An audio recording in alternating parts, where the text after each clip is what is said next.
Meanwhile, the bond markets traded in tandem with the Treasury bills market this week as investors maintained a quiet stance all through the week. Traders at UBA say this will continue as investors take a cautious approach as they await the outcome of next week's MPC meeting and T-bills auction. Chuka Nwachukwu, head of ALM and balance sheet management at UBA, joins me now for a market update.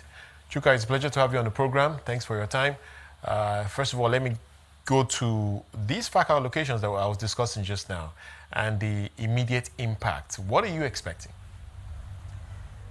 Yeah, the FAC allocation, the total that were meant to be shared between the state and then the federal government as well as the local government was put at 1.9 trillion.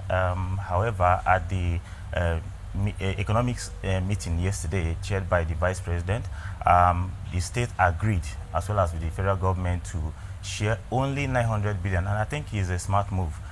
One thing is that, number one, it will increase the inflationary pressure that we are facing, and then secondly, all of a sudden, many of these states will have so much money in their kitty, and then obviously the probably government is trying to checkmate wastage. So I feel that it's a welcome development, reducing it from 1.9 to 900 billion. But even then, even at 900 billion, that is still quite significant. So what do you think will be the impact on yields in the short term? Because that's a lot of liquidity. Yes. But the thing is this: throughout this week, market has been in repo. Market has been in negative. On Wednesday, there was a bond auction, a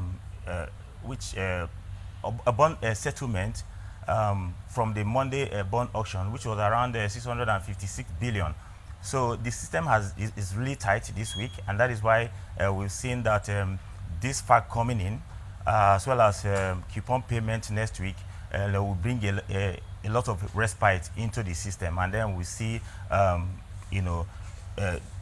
the activities on the fixed income market kickstart again. Presently, the market is quiet. Two things: there isn't enough liquidity in the system, and secondly, everybody is looking out for next week MPC meeting and what the CBN will do. And let's get to that. What do you think the MPC is likely to do next week, given, of course, the inflationary pressure that would clearly follow the, we've already seen it anyway, the removal of subsidies. And then, of course, we now have the prospect of these huge FAC allocations coming into the market at some point. I think the CBN is worried about inflation, in as much as most of the policies, is to help start the economy. The thing about it is that it's a double-edged sword.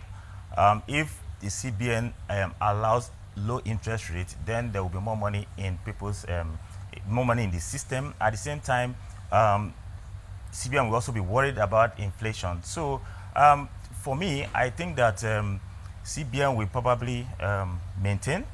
Last MPC meeting, it was moved 50 basis points. I think that they will probably maintain or probably do another 50 basis points just to checkmate the inflationary, inflation, and also have a second eye on what exactly is going to happen. Once some of the areas that were identified as corporate into corporate or affecting the inflation.